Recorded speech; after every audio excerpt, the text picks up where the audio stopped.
Check the description for the following discount codes. The video I did the other week about a cheap cockpit from RacGTing, or Dwangus as the instructions said at the time, went down really well with people. A lot of commenters were like, oh, you know, can you do more of this sort of cheaper, lesser known brand, you know, that you're going to find on Amazon and eBay and those sort of places. Well, RacGTing have a whole range of cockpits, wheel stands, and in this instance, a foldable, which looks very much like a Playseat Challenge. And at first glance, you'd be forgiven for thinking it is a Playseat Challenge. It's called the RacGTing Challenger 301. So I have no idea where they got the inspiration for that name from, but I'm sure we can all take a guess. Anyway, it functions in much the same way as a Playseat Challenge. Playseat Challenge is super popular. Often it's people's first ever cockpit. It can be folded away, you know, and put out of the way, whereas any other form of cockpit would be a static cockpit and has to stay assembled in its position. You know, at best you can perhaps put it on casters, move it to one side. So there's no build montage for this because it came essentially assembled. All I had to do was slot the wheel deck in, literally just clips in, and the pedal tray has two clamps down there that just clamp on as well. So there's no build montage. So what I'll do straight away is a little walk around and show you, you know, the features and the fittings and a few of the peculiarities about this that make it different from the Playseat Challenge. Title of the video references it being cheap. It's £173, so 50, 60 quid cheaper than a Playseat Challenge, the current version, which I think is the Active Fit. So actually, you know, quite a reasonable saving. But as always, is it too cheap? Is it going to collapse the moment you sit on it? Is it going to last a week, a month, 6 months, a year? I mean, I can't really comment on that, but we can certainly look at how it's assembled and see what we think might be the outcome with some reasonable use, because the original Playseat Challenge, they just last and last and last and don't really wear out. Anyway, let me grab my camera and we'll do a close-up walk around. As always, we'll start from the top, which in this case is just going to be sort of talking about the material. It's kind of like a fake, I'm assuming fake, Alcantara or suede type material. Feels quite pleasant, to be honest. It's a nice red stitching just to make it look a little bit more aesthetically pleasing. It fits on the tubular frame exactly the same as, you know, the Playseat Challenge does, with it just folded round over the bars themselves in all the places that it does and kind of slots in over from the top. What this does have that the Playseat Challenge doesn't have is you can adjust the angle of, I mean, it's not really a headrest, just more the upright section, by slackening off these here, one either side, and then just adjusting it where you want and clamping it back shut. So that's a nice little extra touch that you don't get on the Playseat Challenge. As far as the actual sort of height adjustment of the overall cockpit, what you would use to adjust how far away your wheel deck is from you, so that kind of scissor mechanism. Original Playseat Challenge had a Velcro strap that ran across here with 4 or 5 little red marks on it, and you would unvelcro it each side and velcro it back, lining it up with those marks. The later one, the Active Fit, has something similar to these actually, I think positioned maybe here, that allows you to adjust it from, you know, one incremental position to another. So whilst this doesn't employ that for the main adjustment, it does for that upright. The main adjustment has these, I'm going to call them like rails. If you look, there's little individual steps, and this little pin that you see here, there's one here and one on the reverse side, slots into those individual holes. So there's quite a range of height adjustment, which is useful for people of varying heights, of course. I am a little dubious as to just how much weight these can take, because it isn't the biggest or most robust of mechanisms. You can see it's fairly thin from behind. And again, like I say, it's got the same pin there at the back as it does at the front. I mean, I have sat in it already and it didn't collapse, so that's a good start. But yeah, I'm not sure how well I think you need to not lump in and out of it just to be cautious. It may well be perfectly fine, but it's something I noticed, so obviously I've mentioned it. We've got the Racing GT or GT Racing logo on the side there. The way the wheel deck opens is exactly the same as the Playseat Challenge. You rotate this round like that, which releases that head from the slots, and then this just opens up and swings over. You may notice a shifter mount there as well, something the Playseat Challenge doesn't have in that form anyway. Wheel deck pre-drilled for Thrustmaster, Logitech and Fanatic according to the instructions. Specifically it does mention the CSL-DD, so that's what we're going to be trying on here. If we look at this, it's held down by 4 bolts, just the same as a Playseat Challenge, but this has 1, 2, 3, 4, 5, 6, 7, 8 different incremental locations for moving this plate forwards and backwards. I think the Playseat Challenge only has 6. Might be wrong, but I believe it only has 6. So that's quite a fair amount of adjustment, which is useful, because if you compare a Fanatic CSL-DD to say a Logitech G920, the CSL needs to sit way further forward than what the Logitech does, otherwise your steering wheel would be like in your throat. So that's quite good to see. And it shows you in the instructions which holes to use for each manufacturer. Your angle adjustment is on this thumb screw here. You slacken it off, which I think it is, yeah, and you can move it up and down, and then that is on teeth, so it won't just slip once it's done up. That's quite good, as it should be. Coming down here, these are the 2 clamps that I had to just do up to put this on. It comes with an Allen key, took 30 seconds. Then again, same as a Playseat Challenge, a couple of plastic thumb screws you slacken off to be able to move this backwards and forwards depending on your leg length, and a decent pedal tray, something we don't have on the OG Playseat Challenge. Pre-drilled and slotted for a variety of pedals, so that's nice to see. We have a couple of feet at the bottom here. They do screw in and out, so there's a tiny amount of sort of angle adjustment, but not huge amounts. And again, this will fold up, into place when you put it away. Coming around to this side, we have the shifter mount, which is pre-drilled for a few different shifters, again, primarily Thrustmaster, Logitech and Fanatic. But the angle you see it at here is the angle it is fitted at. That is not adjustable. Now, the new Playseat Challenge has a bar that comes across here and puts your shifter up there parallel with your wheel. I'm not sure. I think I'd possibly even prefer this. I mean, yes, it's going to be pointing towards you, but I think in some ways that's probably preferable to it being sticking out the side and parallel with your steering wheel, because there aren't many cars in real life that have the gear stick parallel with the steering wheel. They're usually down, and in my country, UK, to the left, which is still at least where this is, even though it would be pointing towards you at a bit of an angle. But I mean, it's good there's a shifter mount included and that they've thought to do it. And then lastly, this stabiliser leg, which is to stop the whole thing tipping over when you undo that and swing your wheel assembly out the way. The weight would come this side and it could fall over. Playseat Challenge one is just telescopic and slides out. That is my preference over this. This one we actually need to undo this, completely remove it, which I'll do just to show it. It isn't very long, mind you. Put that into the upright position and then screw this back in, because it actually screws into a thread, look, that's in this. So you do have to do it like that. I mean, you could just not bother with it and just be careful and support the weight when you get in and out if it became an annoyance, but that is how it functions should you wish to do it. So yeah, there's your adjustment. There's where you fit everything.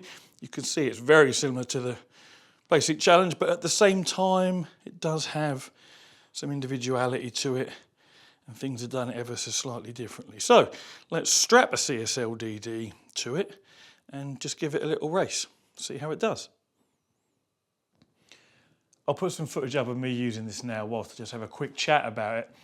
See if you can spot the obvious problem in this video footage. The problem with the cockpit, this is. The wheel, the pedals, that all installed, no problem at all. Pre-drilled holes are all in the right places.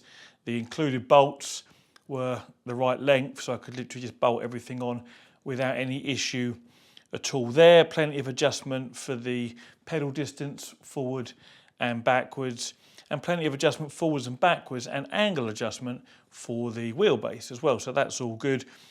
Getting in and out is much like it is with the Playseat Challenge. Well, it's exactly the same as it is with the Playseat Challenge, and everything just went on smoothly and as expected. But as you watch this footage, hopefully you might notice that the steering wheel is a bit too high for my seating position. And I mean, the top of the steering wheel, let's come back to me now. The top of the steering wheel is almost like at my eye level. So whilst sat here using a big TV on the wall, it isn't a problem. If I was to have a display here, just in front of the sim rig, which we often do, you would actually lose a portion of your visibility because the steering wheel base and steering wheel would be covering it up. Now, admittedly, a Playseat Challenge is probably something that will be, I shouldn't call it a Playseat Challenge because it isn't, but the RacGTing Challenger 301 is something you would probably use with a TV in your front room or spare room or possibly a bedroom, because it's a fold away. So you won't be having a dedicated monitor or TV on a stand, will you? You'll be using it probably in your front room. So you might find actually that it isn't an issue for you because your TV is on the wall, just like mine is. But it is too high and there's no way to bring it down.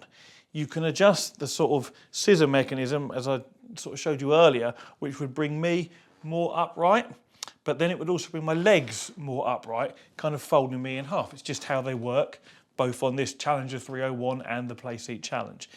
This position I'm in now, this is a comfortable driving position for me, except the height of this steering wheel. It might not look too bad, perhaps, on camera as I'm looking at my preview window there, but it is. And when I'm sort of, I'm not full lock, but steering quite aggressively, I mean, you can see how high up my arm has gone there. The reason for this is because from what I can remember of the Playseat Challenge, the clearance above my knees was only maybe an inch. And if I wasn't careful, I could catch my knees on this thumb screw adjuster here if I were to be swinging my legs left and right. Here, we have huge clearance. Like, I mean, I can get a fist and a half in the gap between my knee and this bar here. I mean, that is great if you are a long-legged mofo, but I'm 6 foot, so I'm probably average height these days. That is unnecessary leg clearance, and it means the steering wheel is kind of in my face.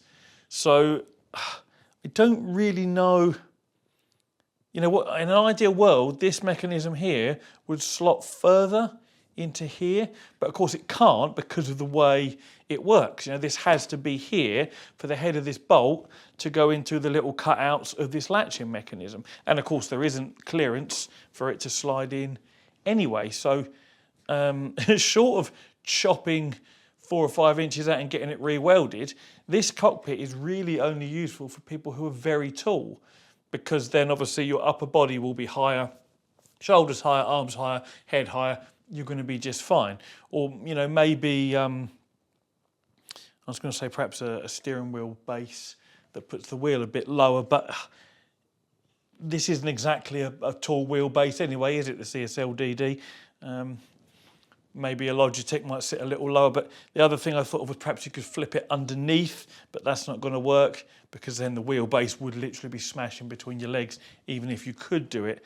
I don't really know how else you would cure this. It just seems like they've just made this portion here unnecessarily high where these bars come up and across.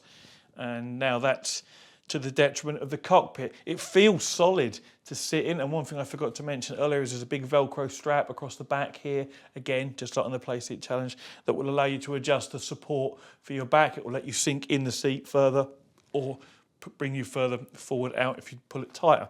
And there's also one underneath here as well. So essentially, it gets just as strong a recommendation as a Playseat Challenge, but you need to be tall, or at least be happy with a steering wheel in your face, or somehow figure a way to have the steering wheel base sit lower.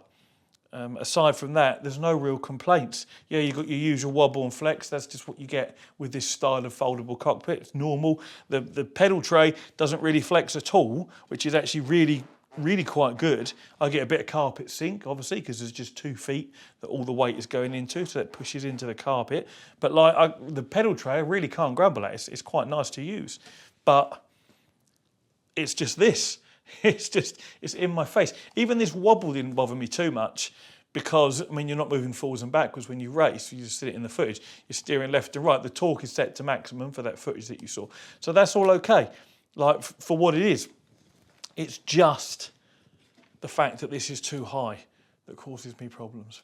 Anyway, what I'll do now is hop out and just run through the folding mechanism so you can see how it folds up. Should you happen to be a long-legged mofo and want to buy a foldable cockpit, you can at least see how it folds away. So I'm going to position that camera for a more stood up shot and we'll get it folded away. Right, let's have a little go at folding it away. I haven't actually read the instructions, but I'm going to assume it works in a very similar way to the Playseat challenge. So we're going to slacken those off so that this can slide to its shortest position, like that.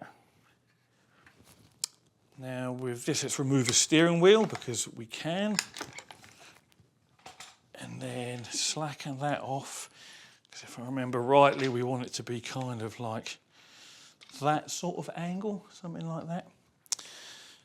Now, we don't have the straps that you would usually have, and we don't have the quick release clamps. We've got those. Oh, you can hear that's actually quite good. So those little sliders that I referenced earlier, the way the teeth are angled, you can just close it up and, oh, I was going to say it locks into position, but it doesn't lock into position. It actually stays, so that's like the ultra low position if you wanted to go that low. So it looks like actually, if you want to put it somewhere like in between, oh no, now it's locked into place. Okay, it does. So yeah, for folding purposes then, we just come up. There's a strap here at the back that I just left dangling, and you would do also, because it's literally for doing this. Now, it would have been useful if this was elasticated rather than Velcro, because I actually don't think that's long enough. It's supposed to hook around this thumb screw here, but it's not actually long enough. Now, if you had a slimmer wheelbase, it would, or actually, before you get carried away, Carl, does that do it if we just fold that in a bit more? Oh, almost. Oh yeah, I think we're going to be good. So you do have to fold your wheelbase kind of as much out of the way as possible, and then the Velcro reaches. So that's literally just close, Velcro, and then your pedals come up, and there's another piece of Velcro here, and that just goes around there like that. And that is it folded away. Just as quick as the Playseat challenge. You have got this little stabiliser bar still out the side here. As I say, you can put that away if you want. But that's it. So, nice super slim profile, just as you'd expect. And you can, of course, then just wander off with it and pack it away somewhere.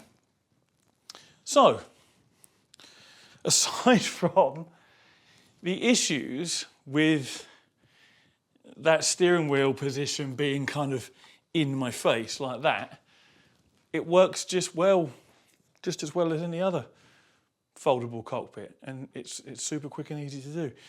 But yeah, I can't really recommend it unless you're a very tall person or you have some ingenious way of lowering that steering wheel and base down. But should you want one, there is a link in the description. It does have a discount. I've got some more of RacGT's products here, another cockpit, a wheel stand, and maybe 2 other cockpits actually. And I'm going to round them all up in one video because I don't want to drag their entire product line out, especially things like the wheel stand. It's a very simple product, it'll be a quick video. So I'll have that coming at some point in the next month. But yeah, again, cheap or too cheap, who knows?